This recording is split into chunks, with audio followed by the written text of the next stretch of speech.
I will run, I will climb, I will soar. I'm undefeated. Oh, jumping out of my skin, pull the cord. Yeah, I believe it. Oh, the past is everything we were. Don't make us who we are. So I'll dream until I make it real, and all I see is stars. It's not until you fall that you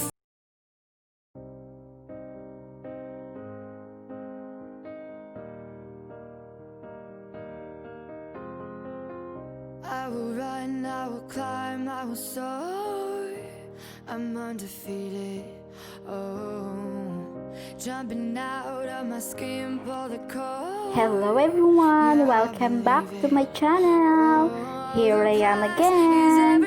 So guys, this morning we will cook MAskol. I know that everyone who's watching this video nag-iisip kung ano yung MAskol. Yung MAskol guys is a kind of yung main dish dito ng mga Arabic or Arab countries. So, we have here a fish. So, I will show you later kung paano gagawin at ano yung gagawin natin sa fish. So, stay tuned guys! So, hi guys! Here, bali mag-marinate muna tayo ng fish. So, first thing first, we will put some lemon juice. Until I'm breaking out my cage like a bird in the night. I know I'm changing. I know I'm changing it into something big, better than before. And if it takes 1,000 lives, then it's worth fighting for. It's not until you fall that you fly. When your dreams come alive, you're unstoppable. Take a shot, chase the sun, find the beautiful. We will go in the dark, turning dust to gold, and we'll dream impossible. Pwede din as pwede din sa Pilipinas. Impossible.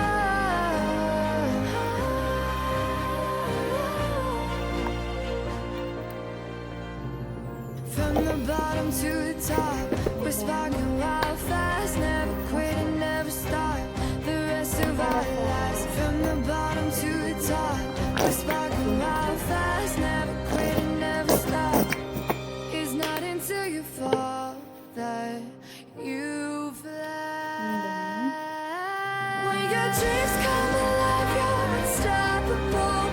Take a shot, chase the sun, find the beautiful. We will go in the dark, turning dust to gold, and we'll dream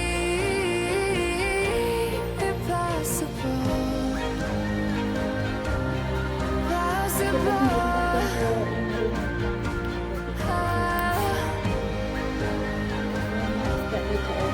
And we'll dream impossible. Minsan lang naman kami dito nag-iisda.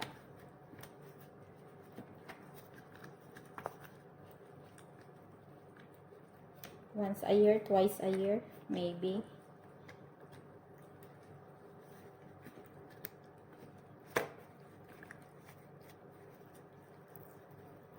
Masarap to guys pag nasa beach kayo, buong family.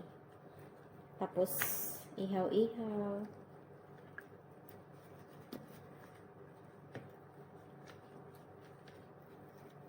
So, as you can see guys, yung isda, nagiging pula na siya. Masarap kasi ito guys pag na-fried mo na siya. Kasi yung mga minarinate mo dito, papasok talaga sa loob. So, bali marinate mo siya ng 30 minutes. Pwede na yan.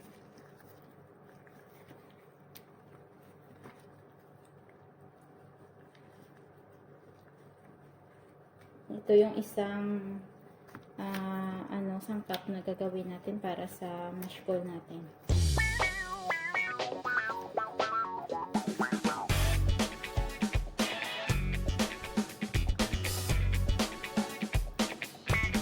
Kaya nilagyan ko po siya ng slice dito sa gitna para madaling maluto. Kasi pag hinawa mo po siya ng maliit, papangit na guys kasi yung laman niya masyadong lambot. Kaya natin siya ng malaki. Kaya yung ginawa kong style, nilagyan ko na lang dito ng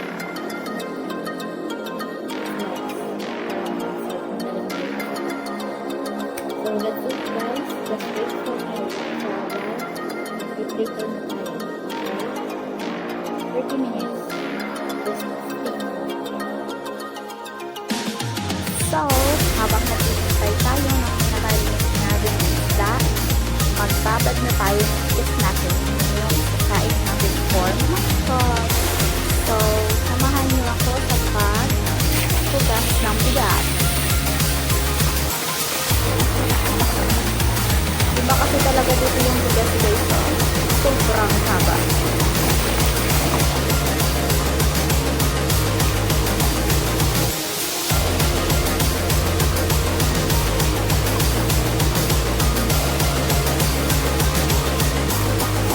Tapos dapat guys, dalawang hugas, tatlong hugas. Kasi ayaw nila nung maano pa, yung maputi yung sabaw ng bigas. Ibababad mo lang naman.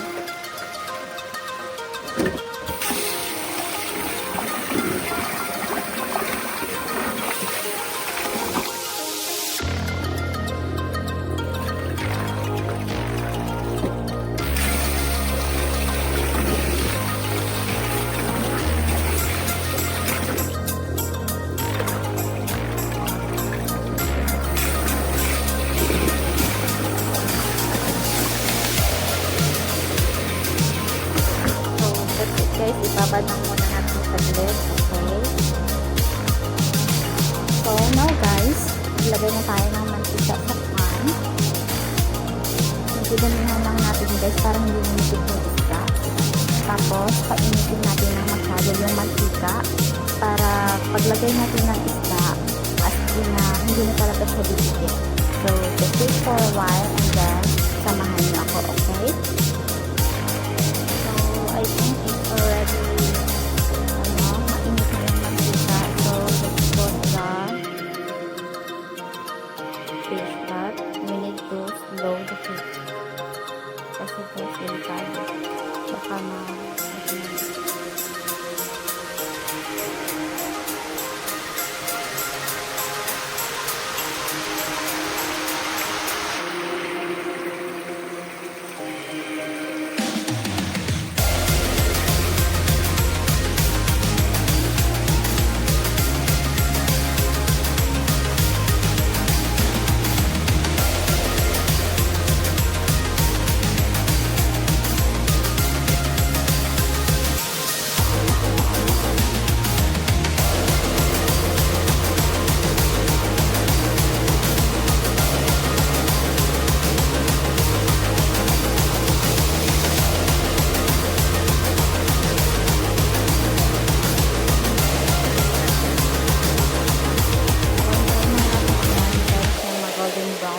kabilang part, tsaka i-baliktad na naman natin, okay? So, now guys, nakikita nyo, mayroon tayo dito kaldero, kawali. Ano ba yung tawag dyan? Basta ganyan. Tapos, mag-init tayo ng tubig guys for rice. So, wait for me. So guys, yung ginawa ko, nag-init ako ng tubig. Tapos ilalagay ko dito para mas madali siyang kumulo. Tapos imimix ko lang siya. Lagyan ko siya ulit ng tubig para hanggang dito. Okay, just wait for me guys ha. So here guys, ipipili na natin yung kasi pag pinlit ko siya sa tong guys, yung ipit nakisira siya. So pilitin natin ay gamitin ito. So I don't know what happened. Ako baka matapunan tayo ng mantika.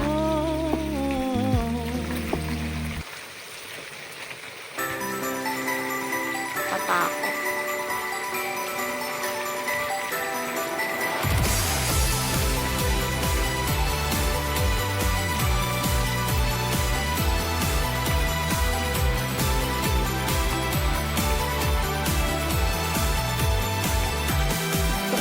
Ganita lang po kasi lang parang sira niya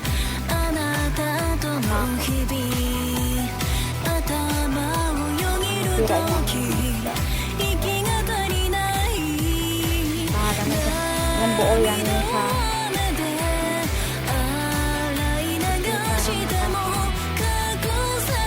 yan, napit na lang napit na natin sila pa.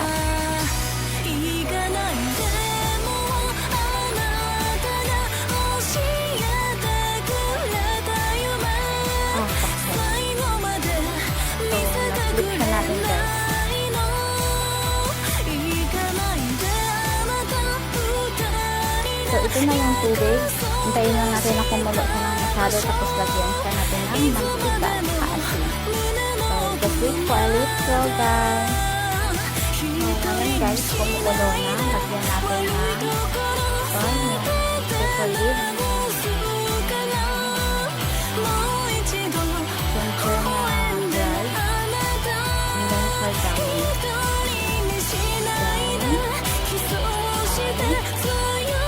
Para makunin na kalito ng yung parang buhag-hag type hindi lang parang minuto natin natin ang sauce. Didamihan na natin kasi madami yung tubig natin. Kukulin din naman yan natin yung tubig, hindi naman yan natin i-spray sa asakhan. So ngunit na alala kung salty ba or not. We can control it guys. So let's watch. Okay? Let's watch. So now we will put the rice. Ouch. Yung tubig. Sobrang dami. Bawas-bawasan muna natin. So, andito na yung lahat na bigas guys. Hintayin na lang natin na kumulo at maluto yung bigas. Tapos, i-drain natin yung water para hindi masyadong salty. Okay guys? Hintayin lang natin na maluto to, okay? Taran! Ito na yung fried fish natin. So, alam nyo kung bakit hindi ko na talaga siya yung parang lutong-luto talaga kasi ilalagayan natin mamaya sa sauce tapos pakuluan ng konti. So, maluluto din yan. So, pinahid lang natin to guys para hindi matapon-tapon o hindi masira yung slices ng fish. Kaya yan yung dahilan kung bakit siya pina-fried bago ilagay sa sauce. Tapos, yan din yung rice natin. Kumukulo na rin na. Hintayin lang natin na lumambot tsaka i-drain. Okay? So, for the sauce guys, we have here onions and then sliced tomato, parsley, backgrounds or parsley, for the cinnamon stick, pepper na yung ano sa atin, yung ilang and then here straight garlic and ginger. So, minix ko na para isahan na. So, yan yung gagamitin natin sa paggawa natin ng sauce. And then, we have here also olive oil and then salt. So, let's do this guys. So, now, we will put olive oil. Natin na nakanting dami. Somebody told me that it's over. I know it's true. You made me happy for a while. I remember living times when we slept on top of cars. Now I don't know you. Okay lang guys na kahit hindi pa mainit yung olive oil kasi yung olive oil that's normal oil kaya it's okay na pagdag mo. Ano mo na paglagay mo ng olive oil ilagay mo na din yung sibuyas o diba kumukulo agad kasi madali lang siyang initin kaysa sa normal oil.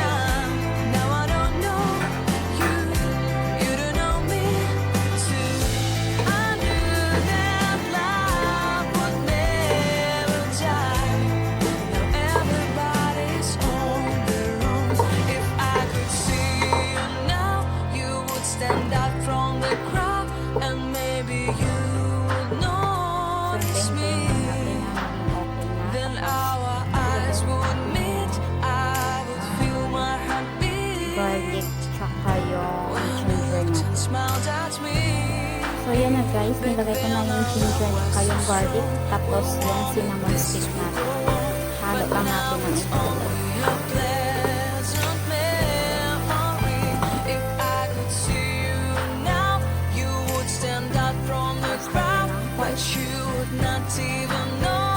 Hindi malangsa.